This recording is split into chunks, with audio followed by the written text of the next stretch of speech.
not, can you hear me okay? If I talk like this? Okay, wonderful. Well, I want to, first of all, I want to thank Pauline for the introductions. She's absolutely right. We've been doing a lot of interesting things together over the last number of years. One of which is, as you probably heard, the Kichiaski project down in the River Valley at Fox Farms. That's a project that still is moving forward. I think by next summer it should be fully operational, or at least operational anyway. So that's something that she's been on since the beginning, since we first thought of the idea and took the first steps in order to make it a reality. And that'll be Canada's first urban Indigenous cultural and ceremonial landscapes. And it's critical, very important. And I took advice and guidance from some of our spiritual elders. Peter O'Keefe, I think you remember who he was one of our spiritual leaders as well. So the spiritual elders from the area said that it's important that in the future that we have these locations in our urban centers because that's where our people are going to be. And right now, when we look at the demographic numbers of Indigenous people across Canada, 70% of Indigenous people are not living in their traditional communities or their Métis settlements. They're in the urban centers. So it's a very big issue. It's a big issue for me to address because sometimes when the politics are being played, it's often the urban Indigenous people that are left out of the equation. And I understand that from a chief standpoint point of view, I would understand that because they're fighting for survival as well in their First Nations. So they have to focus their charge, their political action towards preserving their treaty rights, but also preserving the well-being of their own people in their own communities. So on average, you will have about a third, on average, of the Indigenous community not living on a First Nation, for example. And so that's why it's important to have these kind of resources. And I think that's a part of our reconciliation movement as well in the urban centers to provide an access to a place where Indigenous people can go. And so now we will. Now a young kid from the north side can take a towel, put it under his arm, and take a bus down to Kichiaski on a Saturday afternoon, meet some elders, meet some people, enjoy a ceremony for the first time. So I think that's a lot of work, and I want to thank Pauline for sticking it out as long as we've been able to work on the project. I want to thank Betty Marlin. I know she's not here today, but she talked me into doing the session here as well as Pauline. And Paula Kirkman, of course, and the wonderful work that she does. And congratulations to you as well on your Human Rights Award. Thank you. Well deserved. Thank you. And of course, Netta Phillip and the Edmonton Interfaith Center, wonderful. Thank you. And the Cardinal United Church, of course. So I want to share some thoughts today and reflections on where we are in the relationship between Indigenous peoples and Canadians, and between Canadians and between Indigenous nations and Canada. And sometimes we need to look at it from those two perspectives because there's a political end of things which generates a lot of the news in terms of relationship and relationship building. And then there's the work that we do, the grassroots, the people to people, which I think happens to be the most important part of this reconciliation work. It's how we come together. So I'll talk about reconciliation and its many interpretations, because I'm sure in this room we all have particular ideas of what reconciliation is, what reconciliation should be, and I do encourage you. I won't spend the whole hour here talking about this. I want to hear from you as well, and your questions and some of your comments and some of your ideas as well.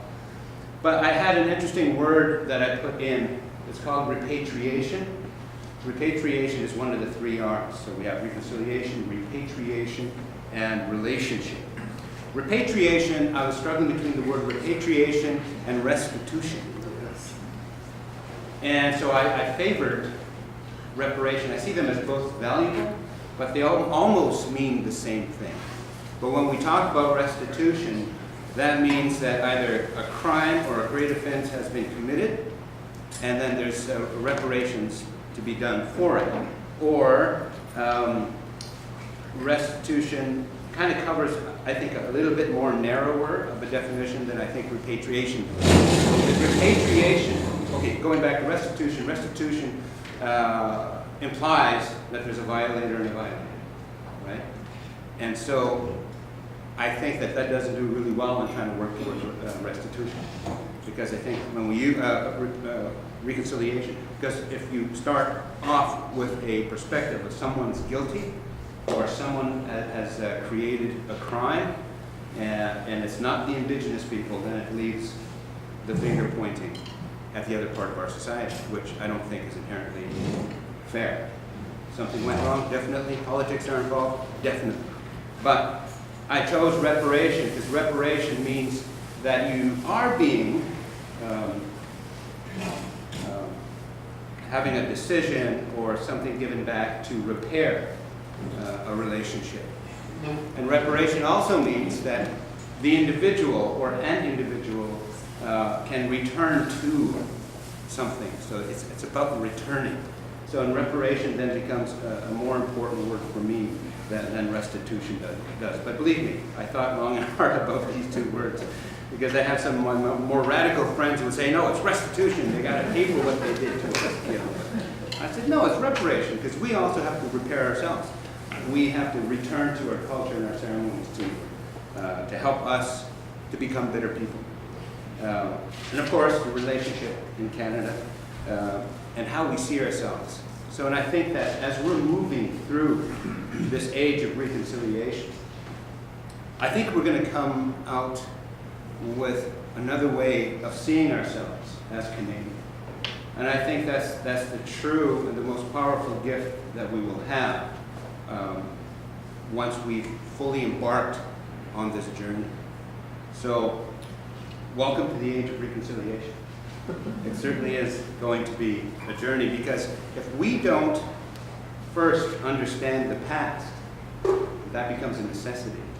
If we do not understand the past, then we cannot truly understand or fully understand ourselves and where we're going. Because the past and the present are together, at least from Indigenous perspectives. A historical action and event still lives with us today. It will also determine how we behave and how we interact with each other. So it becomes a very important recognition that in order to look to the past, we have to remember it, we have to honor it for what it is, we have to take the lessons that were learned from there, and then we have to take those and then create a new future for ourselves. It becomes a very important part of it. So it's not, so when we talk about Indigenous history in the social context,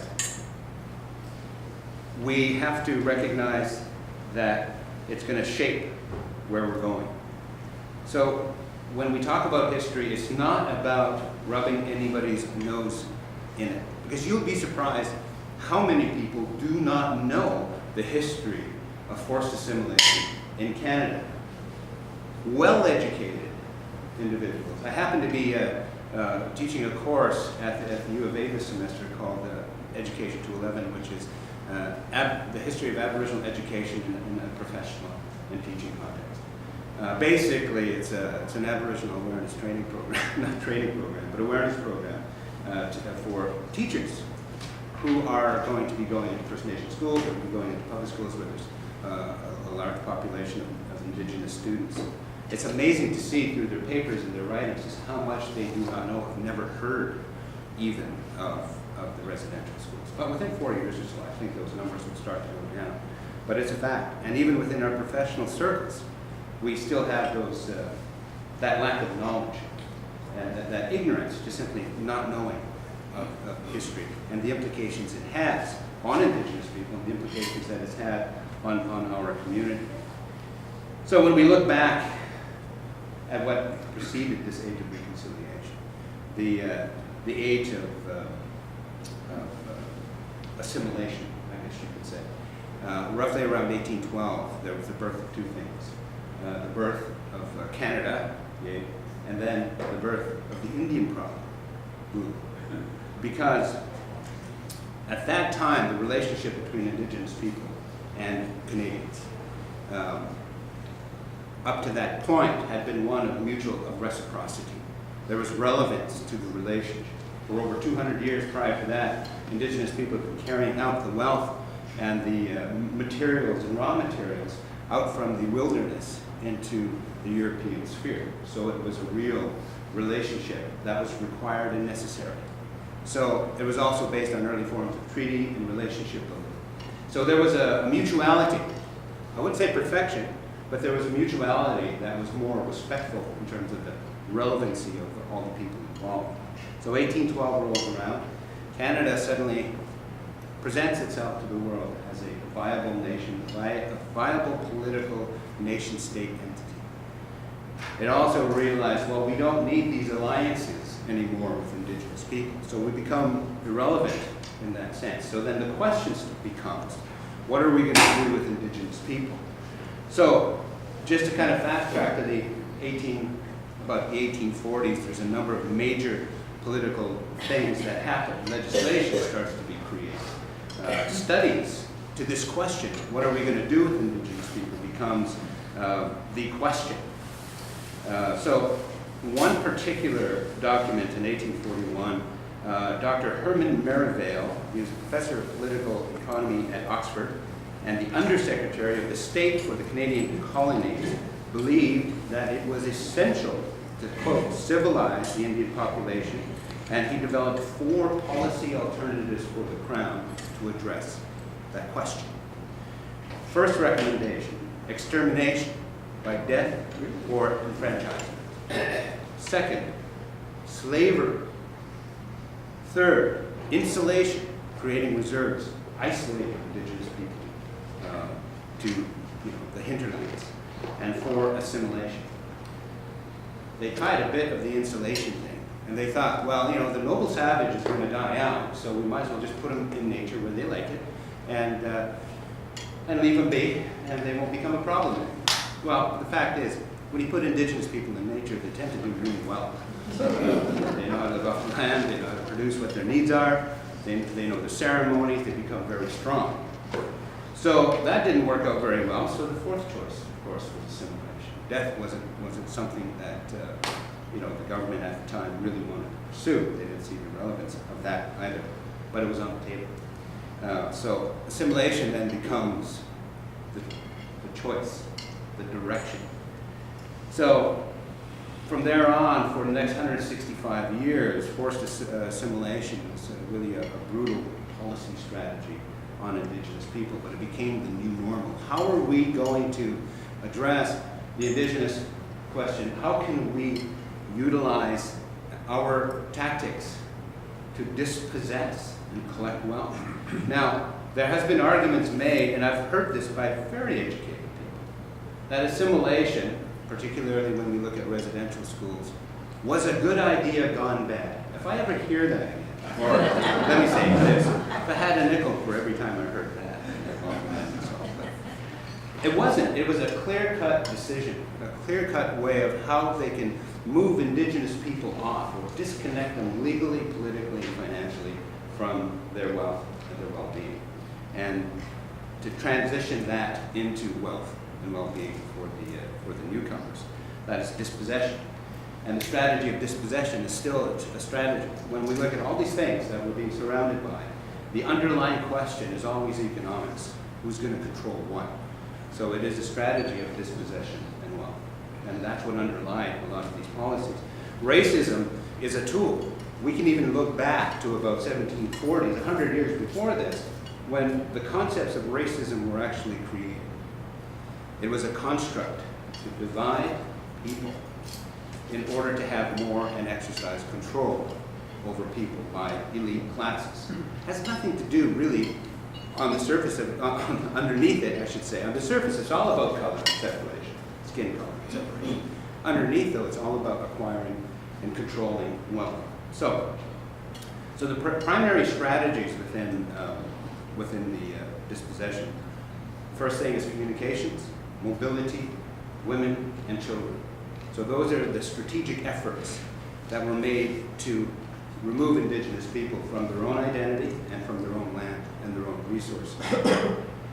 So in 1847, through the residential school systems, that was a forced assimilation. Edgar Ryerson, as some of you probably know, the famous Ryerson University, he was the father of Ontario education. And he produced a report for the Superintendent General of Indian Affairs at the time, in which his recommendations then became the model for Indian residential schools based on religious and domestic education.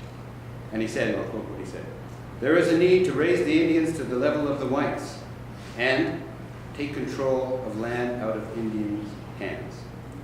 And that makes it very clear.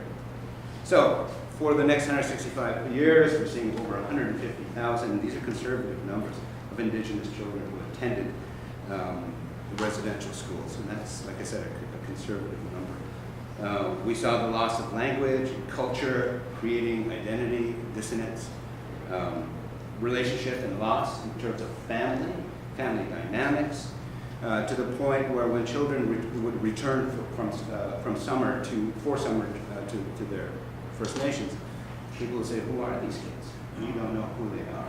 We can't even talk to them." Because again, language was outlawed. The practice of culture in any way was illegal. And even on the First Nations, if you practiced anything cultural, you can be fined, thrown in jail, or removed from the First Nation, or all three, if you were caught doing those sorts of things. So you're not having any form of reinforcement when the children return, if they return for the summer. You know, in many instances, a lot of the kids that were there could not return, or would not be allowed to return. So, and then of course, the loss of their own rights, the loss of the treaties. The irony at this point is during that time, from about the 1850s on to recently, actually, there's this treaty-making process that's in place. So you have the treaties that are recognizing their sovereignty, recognizing, you know, their rights as Indigenous people, a unique relationship with the Crown. Simultaneously, they created the Indian Act, which really is oppositional to the treaties. It doesn't support the treaties at all. The Indian Act actually works against the very principles that the treaties are. What was the date for that? It started in the 1850s with the Gradual Civilization Act, and then the Enfranchisement Act, and then the Indian Act in 1876. 1876. Yeah, and then it gets renovated every 20 years or so. So anyway, so the treaty rights are giving us one thing, and then on the other hand, it's being taken away. So we don't have any way of supporting ourselves politically to defend those things. It was illegal for lawyers up until 1951 to legally defend Indigenous people, because there were wards of the state, and as wards of the state looks after its children. Right? So the children of the state really kind of like our child care system. And of course, coupled with all of that legislation and those kind of strategies of removing culture, identity, and that, we then have the issue of racism, discrimination, and prejudice. Now, this is the fuel and the support for the local people to kind of understand the Indigenous problem, therefore giving political weight behind these kind of actions that take place. You see how that crazy circle kind of fits around, right? So that really led to the tremendous amount of poverty. What comes hand in hand with poverty is disease. What comes in that is incarceration, premature death, health issues, on and on and on. Because we're not allowed to look after ourselves anymore, and right up to how we take care of our immediate health. So that sets the foundation in terms of where Indigenous people have come from today. And so we fast forward to 2008 with the Apology by Harper. It was a bizarre instance for me, because I had totally forgot that an apology was going to be made on June 5th, sometime at the beginning of June 2008, and I was asked to go speak at a World Public Forum on Economics at the Chateau Laurier, which is right beside the House of Commons. And so I was first up, right? I was setting the tone of an Indigenous perspective on economics and this. And I was done by 9:30. And I said, well, what should I do now? And they said, well, you can leave and then come back at the end of the day. So I get the day off. So first thing I do is I walk over to the House of Commons, because there's always an Indigenous person there protesting, and usually I know who they are. So that's kind of our welcome center, outside of the French Center. So I went there, and And I, sure as heck, seen all these Indigenous people there, and they're all milling about in front of the Peace Tower. And so I went up and I found a relative of mine, of course. And so I said, what's going on? And there's a big apology thing going on. And he said, you know what? I have one ticket left. Do you want to come in? And I said, sure. Why not? Right? So I went in. And you know, there's never accidents or anything. But so I went in. We made our way up into the visitors gallery. And I was sitting right across from the Prime Minister. And so I was wondering, asked the question, why am I there? Well, the apology started to happen. And I was looking around the room and see all these Indigenous residential school survivors. And there wasn't a dry eye. That room was so filled with emotion, it was just simply overwhelming. That had dawned on me because my father died a week before. And we had just laid him to rest. And he had survived the residential schools. And so did my mother. And so it was then that I realized that I was there to witness it for him. And that this was something that he wanted to see if I had a chance to. So that's part of the reason why I was there. But also it touched me deeply to know that it's something that Canadians also needed to see and needed to understand.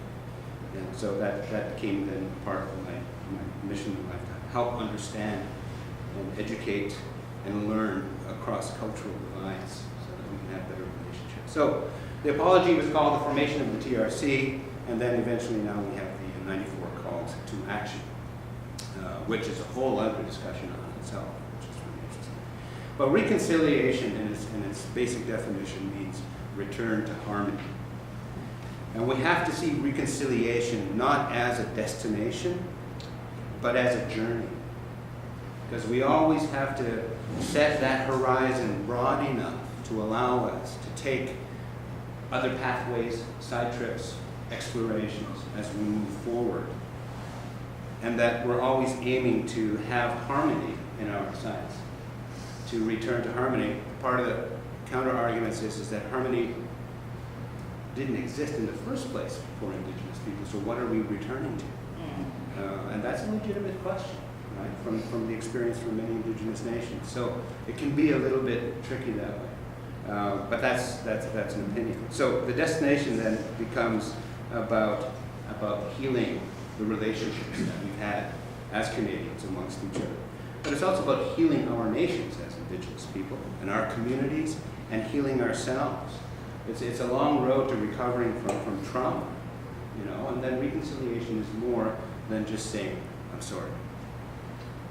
Reconciliation then has to become a verb. It has to become a continuous movement to make change in a way in which we can better understand each other and better learn from each other. And the core of that is learning. Is learning history, is learning about ourselves. It's about asking questions without fear. It's about spending time with people that you don't fully know to be able to learn more. So one of the projects that I have on the table is called Reconciliation Through Genealogy. Roughly, this is a conservative number, but 40% of Canadians have an Indigenous person in their family tree. And so by following that family tree, identifying that Indigenous person, striving to find out who they were, where they came from, what were the issues and struggles of their day as that Indigenous person, brings a deeper sense of relationship, you know, and hence, you know, Indigenous adage that we are all related could actually be true, because those relationships are there. And it's interesting to see how many of my own friends are starting to discover, oh, there's an Iroquois in my family, there's a Cree, there's this, there's that. So I said, okay, great. Now, you know, reach out to these people, try to learn a little bit more of how you could learn more. Because when you learn, then you know how to help.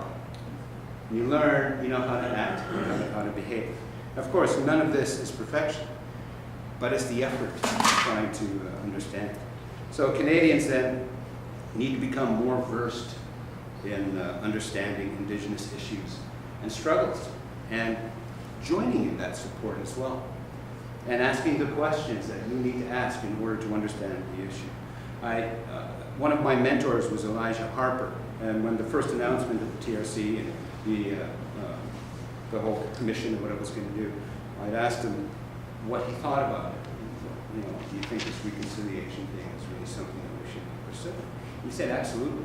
But, he said, to achieve real reconciliation in this country, the people must sit with one another and talk. And so I took that as a clear direction for my own life. But also I think that it should be the foundational direction for the work of reconciliation. Because as we all know, in all of our traditions, that we have a lot of politicians who like to do a lot of talking, make formal agreements, and things like that, but we don't really see the action being translated down into the communities. So I think effort and support from the governments have to be in place to help these sort of things take place.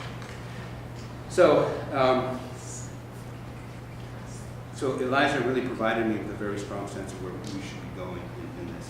So reparation is about giving back and getting back.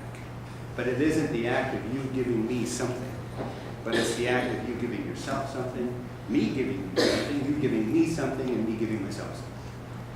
Because that way we can play, that plays a major role in reconciliation. And we need that restitution and that reparation from land, the loss of land, the loss of money, the loss of relationship, the loss of control. There are outstanding issues. Land claims is just one. There's a lot of land that suddenly disappeared from Indigenous control. A lot of land claims have been floundering in legal action, never really truly being addressed. There's a lot of money missing from the Department of Indian Affairs that was supposed to be looking after First Nations and Indigenous peoples. These trusts suddenly started to disappear. You have to understand that Indigenous misery is an industry, a multi-billion-dollar industry every year. Of the $8 to $9 billion that Indians get from the government, about 80% of it is sucked up through administration fees, through various cuts, programs, contractors, and then that 20%, maybe around $1 billion or so, will actually make it to the front lines if it makes it there at all. And there's many, many examples of how federal funds will be transferred to the province will take out 40 to 50% for administration fees, and then it gets put down to various regions and stuff, separated by consultants and everything, and suddenly there's a meager amount to try to do the work that you need to do in your community to support it. So that's a huge issue. And I have called for an audit to follow the money, to find out exactly how much is reaching it, right? Because the newspapers always talk about the billions of dollars that Indigenous people are given by the government. And of course that incites a lot of people who are taxpayers, who are hardworking taxpayers. It gives the illusion that we're riding on your back. Yet, Indigenous people, our communities, and our nations pay about $14 billion in taxes a year. So we're paying our own way. My question is, where's the other $5 billion? So that needs to be followed. We need to understand that a bit more. So when we look at repatriation, it's also about, it's not just money, it's about culture. It's about reclaiming our cultures and our traditions, reclaiming our rights to the land, and to our agreements. There are a lot of agreements that are valid agreements. The Supreme Court, 90% of the time, supports Indigenous people in the court of law when it comes to natural resource development law. So it's, these agreements just cannot be ignored. And there have been legal decisions made where the government simply has taken no action to implement them. You've just seen one with Cindy Blackstock, where the Human Rights Tribunal said, you know, you're discriminating against Indigenous children, so you have to provide more resources. Still, nothing has happened. Now she's moving on with another level of legal engagement for them. And the other big thing that really causes problems with the Indigenous communities is the Indian Act. The Indian Act is so controlled that in order to get a permit to build a house on a First Nation, you have to go through 7 different levels of approval before you can actually build the house itself. And then when the house is built, it's usually built to the lowest bidder. And you know, the materials aren't even either. So by the time, you know, the house gets built, you know, the other houses that you built are already falling apart, because the average lifespan of a house on a First Nation is about 10 to 15 years. So it's, again, these are things that need to be repaired, hence the reparation. And also, utilizing Indigenous knowledge, we're still living in a time, even today, even at our finest universities, where Indigenous knowledge and wisdom is simply looked down upon as being insignificant, being very tribal sort of thing. And so, but within those wisdoms and knowledges are answers. Because within even our own languages, Indigenous people, words and concepts are buried in the language itself. When you learn how to unpack things, you start to pull out information. You start to learn. That's why we have stories are very important in all of our cultures. Because when you really look at the stories, you start to pull out information that you never thought was there before. Symbology, and all these other linguistic tricks are built within the language that helps us to hold knowledge together. That's why it's important for us to maintain that knowledge through the wisdom in our stories, in our songs, and our oral histories, because it's filled with a lot of information. But that's just one side of it. 70% of pharmaceuticals that are sold in the drugstore across the counter came from Indigenous horticulturalists and shaman and those sorts of things. Not to mention how much food Indigenous people in the Americas have given to the world is astounding. So in other words, there's a high form of technology and knowledge within Indigenous traditions. If not governed, if allowed that room to grow, a lot more knowledge could be generated for the benefit of everyone. And still today, we struggle with trying to get through that. Let us have the room to fit through. Quit trying to apply a non-Indigenous worldview to the Indigenous problem. The trust then becomes a very important factor in this reconciliation and reparation, leading to relationship. It's being able to say, okay, we're going to step back and we're going to let you do what you need to do. But we're going to be here as good partners to support. As well, of course, on the practical side of things, Indigenous people, we certainly have a role to play when it comes to governance and policy development. One of the frontline issues that all Canadians are faced today, besides healthcare and other things I'm sure you can think of, is the environment. Because the environment protects us all. We all need clean water, and we all need fresh air to drink. And the way that we're going is proving very quickly that that's not going to be around for very much. And so that's a huge concern. But it's because of our treaty rights and our agreements that suddenly the environmentalists feel protected by. Because over 100 years ago, our forefathers and foremothers saw the necessity of protecting the environment for future generations. So it's always been there. But since the EPA, all the environmental policies and things were stripped away a few years ago, suddenly what's left are Indigenous people's rights, Indigenous people's protective policies, especially around the environment. So now it becomes a different dynamic.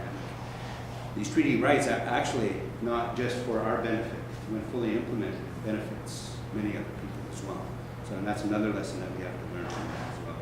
And that's why I'm in favor of a strategy for language preservation and education, creating an official languages act that includes Indigenous languages regionally as being protected. Because along with that comes resources and finances to protect the language. And from that, you protect the language, you protect knowledge, and you protect wisdom. And of course, one of the key things in the agricultural programs is still today in urban centers. Edmonton's the first with the Kichiaski project. But imagine the cities all across Canada having access to cultural programs and cultural supports. We're still way behind the 8 ball in acquiring a modicum of service supports because financially money's just not there. And so I'm going to get right to, it's all about relationships because I want to be able to ask some questions and we're running out of time. And of course, a major part of the reparation is economics, our right to conduct economic business. Still, the Indian Act of First Nations limits and creates problems for First Nations community. The water development thing, for example. There's water filtration systems that are dirt cheap. But because the Indian Act is there, and the Indian Affairs has its own agreements with water purification systems, they say, yeah, we're going to give you $1.5 million to create a water filtration purification system. But you have to buy this. You have no choice but to buy what it is that the Indian Affairs says that you have to buy, even though you can get something for $200,000. So that kind of interaction is still there, so the Indian Act needs to go. And so it limits then how economies can grow in First Nations and communities, and also having that support here in the urban centers as well. And one of the answers to that is economic development zones.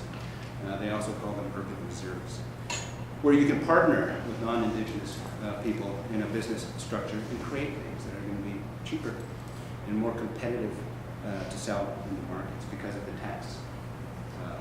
tax breaks around it as well.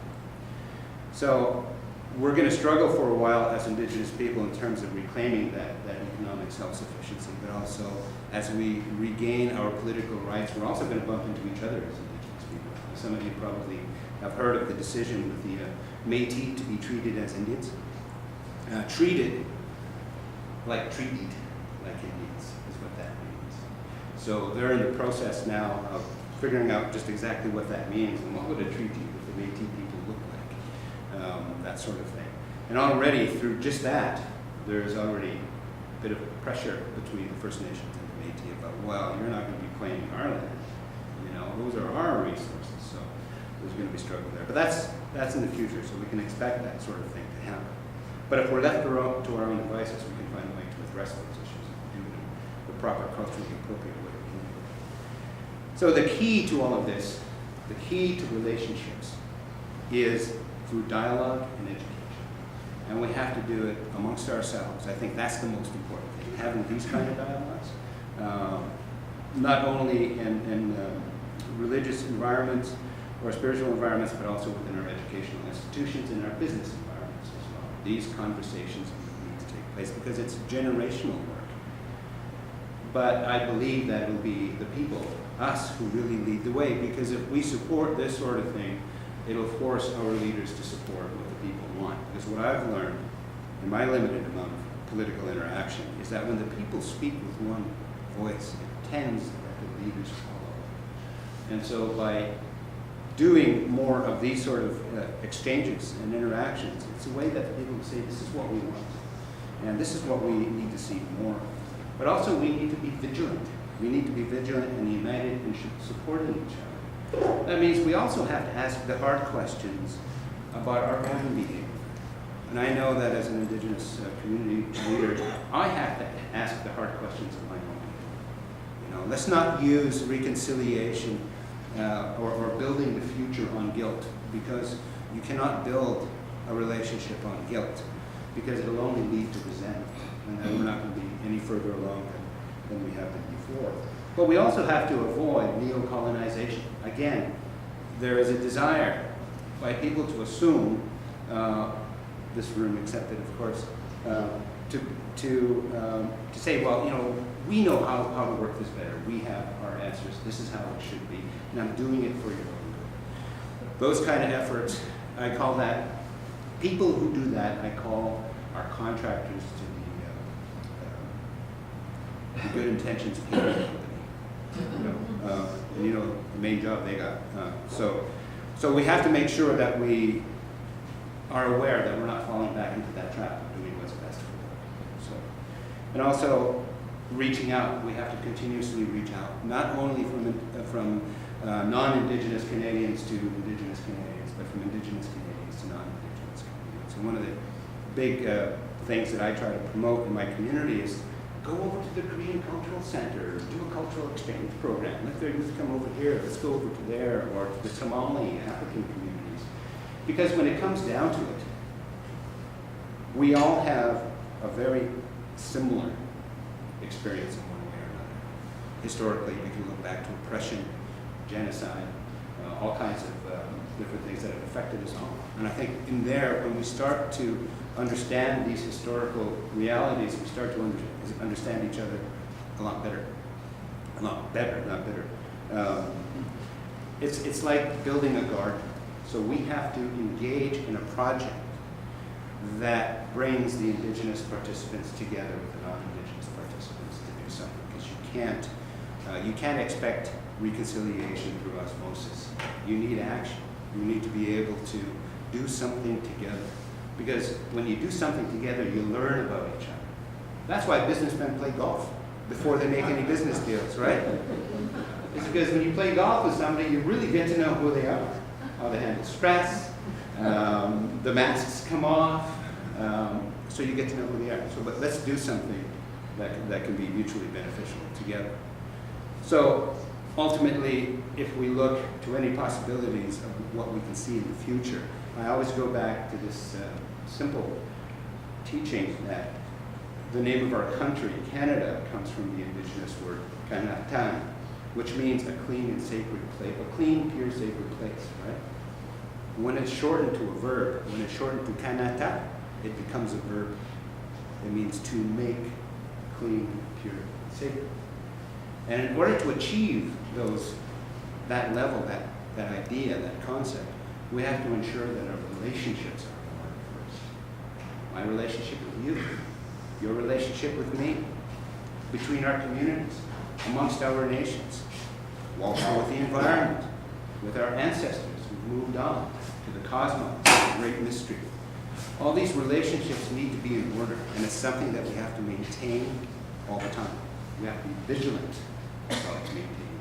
So, for me, if we do reconciliation as a journey, I think that destination, one of the destinations it will bring us to is Canada, and how we can have better relationships. So I'm going to leave that there, and I'm going to open it up to questions, comments, ideas, solutions. I was very interested to hear that the Department of Education in Alberta is going to include information in the elementary school about our relationship with the Indigenous people. Have you been able to make any help with the kind of information and the way it's going to be presented to the children of our future generations? That is a $1 million question, because I worked on the social studies curriculum redevelopment 10 years ago, 12 years, something like that. And we started to bring in for the first time a specific stream of Indigenous history and culture and politics into social studies. And it was a victorious time. We felt really, really good about it because, we were really thinking we're moving ahead. Again, finances come into the picture. There's not enough money to make all these textbooks, and you need resources to properly and adequately provide the proper training to the students and to the teachers. And then suddenly we started to see these things kind of get washed out, washed down. And so it became a big issue with that. Now, that should be a cautionary tale in terms of how we're going to bring in this Indigenous knowledge. The difference between now and then is that there's a lot more political action to make sure that it's done appropriately. And I think we have the right governments in place right now who are willing to support that kind of initiative. Because teaching these sorts of material, you get a better education from a person who knows what they're talking about, and who has that experience, and can draw on a lot of experience and knowledge that often isn't found in textbooks, and that you can't get because you read very much harder than me. You need to be able to have resources to bring in people, right? Like elders, cultural workers, and we're seeing a proliferation of Indigenous cultural workers. And those are the artisans. These are the ones who are working with particular healing tools in our healing movements, in our health institutions. So there's a growth in that area. We can plug all of these kind of resources into our education system. We can do a really good job. So that is a challenge in that way. I don't know what the plan is and how they exactly I think they're going to do it, but I think they have to be careful.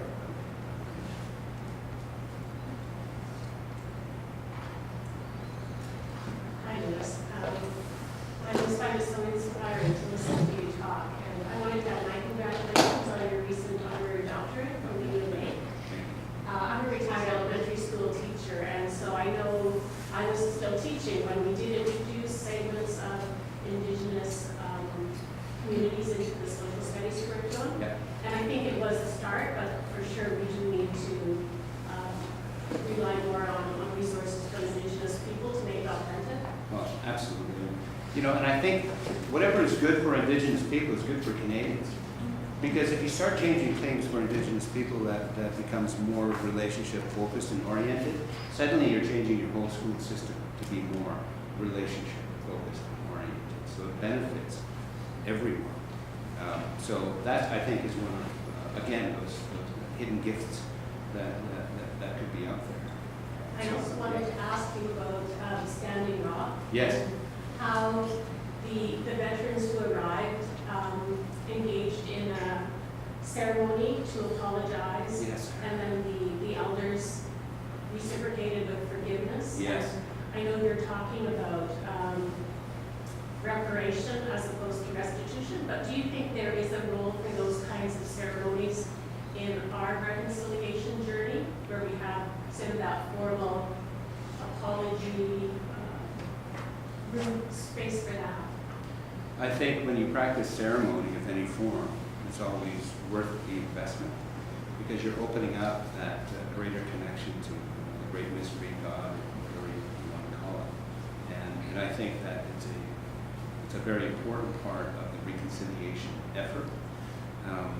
I think what I'm seeing in different communities across Canada are apologies being made on a local area for, so a town that housed a residential school, the Mayor and Council would make an apology for that there and saying, of course, we didn't know, or if we did, we didn't say anything, and we should have. And that kind of acknowledgement is a part of the healing process. And so I think that having ceremonies done in that spiritual way is a part of the healing process as well. But I don't think I'd want to see it forced upon any community or anything like that. But it's just that effort when one community goes to another community to acknowledge the historical wrongdoings their ancestors may or may not have been a part of, but it's recognizing it and asking for a ceremony to help bring balance back. Because reconciliation really is a ceremony. Because when we have ceremonies as Indigenous people to keep things in balance, to keep things in harmony. That's what our ceremonies are about. And when we get out of balance, we have ceremonies to bring it back into balance again. So that's another way of seeing how reconciliation comes example. Since she brought up Standing Rock, what do you see the future for the Kinder Morgan pipeline? I understand a number of Indigenous communities are supporting it, and a lot are not. When we look at the United Nations Declaration on the Rights of Indigenous People, the government has said they will consult. Is it for consensus? Does everybody have to agree with it? If two reserves say no, I'm having trouble getting my head around that. Well, particularly with the Standing Rock Sioux and this issue of that pipeline, there is a consensus already amongst their nation in that area. That's what they want. But there are other nations who are pipeline friendly, who want to be a part of the development process. That is their choice, really. And yes, I can add commentary to their decision, but really ultimately it is their decision, so they have the right to make that decision. Plus they're stewards of their land. And they, of their traditional territories, not just their First Nation, but their traditional territories. So they have that responsibility. And, I would always caution, make sure you take into mind what your ancestors have found to be important and valuable.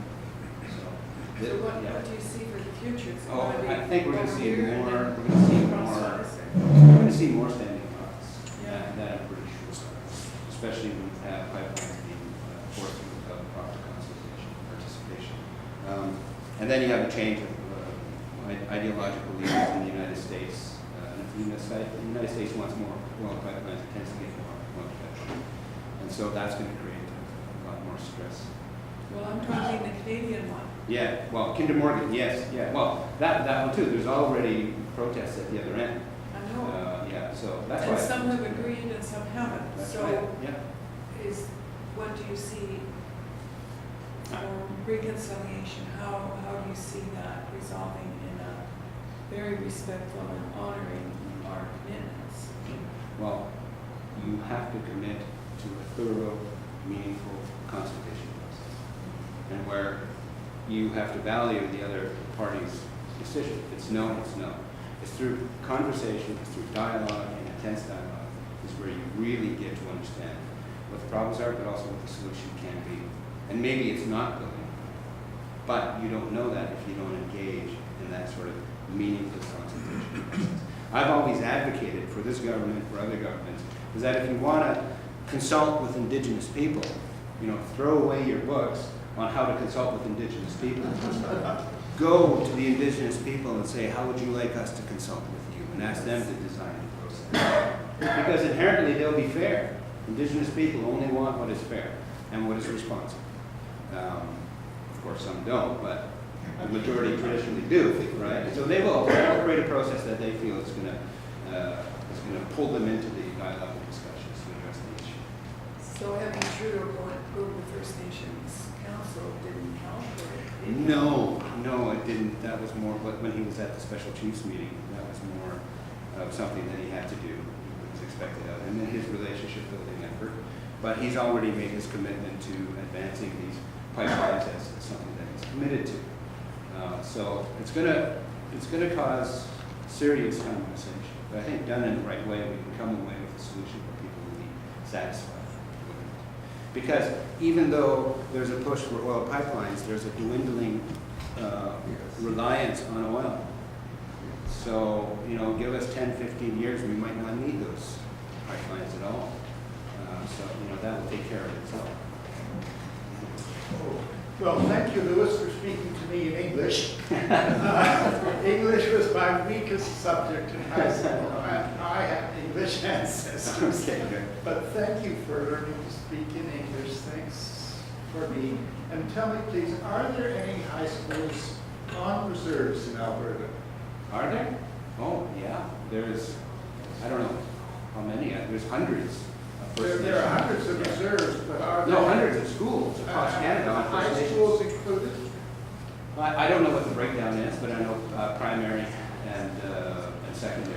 All right, because I was thinking that high school students probably have to come into the cities and towns. That's of true. Alberta. But then again, you have to remember 70% of that population is here. But yes, exactly, and that's why I'm very fond of the 30%, Yeah. because those people I consider are dedicated to their origins. Yeah. But thank you, I would be interested in the schooling of children today. Yeah. Elementary school children, but especially high school, because you work at a university, and I'm not sure my high school friends don't seem to be interested in education. And those are English people, Yeah. not the people that might. Well, I mean, you're asking a fundamental question. Is education working for our people? All of our people, not just Indigenous people. We're seeing shifts, particularly post-secondary, because that's my expertise. Yes, you are already up there at this. And people are trying to, people say, young people, this generation, millennials, are saying, I don't need to go to university. They're finding their higher learning in different forms and formats. So they're going to be challenging the next power structure in education to rethink how education is going to be. Because remember, we built our education system on an agrarian kind of structure, and here we are in a post-industrial age. Oh, nice day. Education. When I was in high school, they offered multiple languages. Like in one, they offered Spanish, French, and Japanese. Yeah. I think what kind of offered a couple of others. But I noticed Indigenous languages in their absence, and I thought it was kind of weird that one of the languages that wasn't taught was the one that was actually from here originally. It seemed kind of odd to me, like that. Absolutely.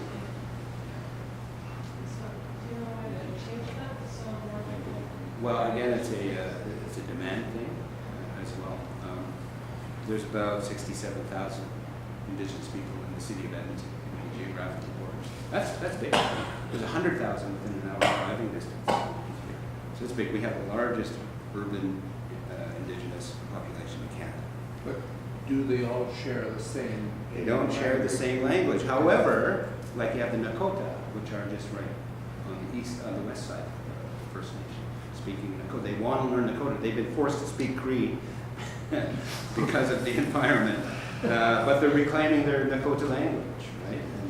And then you have Plains Cree, but you also have Woodland Cree, and you have the Ojibwa. So within this breakdown of the 67,000 here in the city, you have 70 Indigenous nations of people that are here. So it's not that easy. So the demand thing. So anybody who's counting beans in Edmonton Public School Board will say, you know, yeah, I'd love to give a Cree class in every single school, but really we'll have to figure out a way how we can deliver it in other means, right? Nisqually Academy, of course, is done in all Plains Cree tradition, and that's fine. There's some in Prince Charles School, there's some in Ben Caffro School, so there are centers of where you can learn more of that language. So there's ways of doing it. So if you're in a school in the woods, there's no Cree class, you might be able to take a Cree class on the weekends at one of the schools and then you can apply those to language needs. If someone was willing to make it, what online resources for? Online resources are there, yeah, absolutely. And they're growing, they're proliferating. So I have 2 apps already that are Cree-based, which is pretty interesting. Because I noticed Cree is not one of the Google Translate languages. Not yet. In fact, I think there's only one Indigenous language in the Google Translate app. I think Iowa Yeah. is the only one. Yeah, it's, well, but, you know, it's one, it's the first. There's more coming, absolutely. The more that our technology advances, you know, every year, it's going to be amazing what can be available to us. Touch it. You mentioned the importance of conversation relationships ongoing. And it seems Edmonton's a very interesting place these days. Yes. And I know you're directly involved yourself. Could you just name some of the promising places where we see this conversation and relationship building in Edmonton and ones that we might pay attention to? Well, I want to give, you know, I mean, kudos to the Interfaith movement here in Edmonton, because it does carry a lot of significance in what it does. So it's opened up a lot of conversation. Even before, you know, right after the apology was that we did this Canada project where we brought together lay people and residential school. That was really the first of its kind. Edmonton actually is kind of leading the way in reconciliation efforts, believe it or not. The work that the city's doing through the Indigenous Relations Office is doing some great things and pulling communities together, creating dialogues like the Aboriginal History Series, a number of different things. I can't list them all off the top of my head, but there's a real commitment within the city, and the province is starting to catch up as well. But the city really is leading the way in terms of developing programs, projects, and initiatives where more education and opportunities for interaction can occur. So, you know, I mean, a lot more is needed, but you know what we have now is significant. I could follow on that question. The Anglican Diocese of Edmonton is as a result of why I am here, because it goes out weekly. This particular conference was out in a weekly bulletin, Yes. and I thought I would attend it. Yes. And as well within the Anglican Church, I don't know if there are other Anglicans here, we do have an Indigenous department, and as well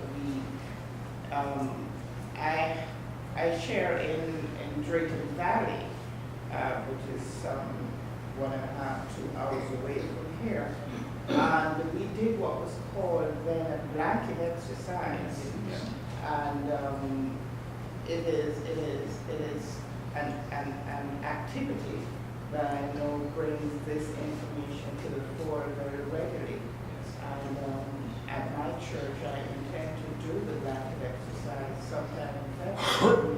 I hope I can pass information on to you that we can have some of you attending that and share what we need to know as a people in the Northlands area. Yes. It's wonderful. It's really good. I think there's a question over here. No? Okay. Just to follow up with the comment there, I have been to a lot of these different events over the past couple of years, and the one that was most evenly divided between Indigenous participants and non-Indigenous was at Star of the North. And they have a number of series coming up. I went to one of these series that was called Decolonization, and I expected it to be about me and that settlers needing to be decolonized, our hearts and minds.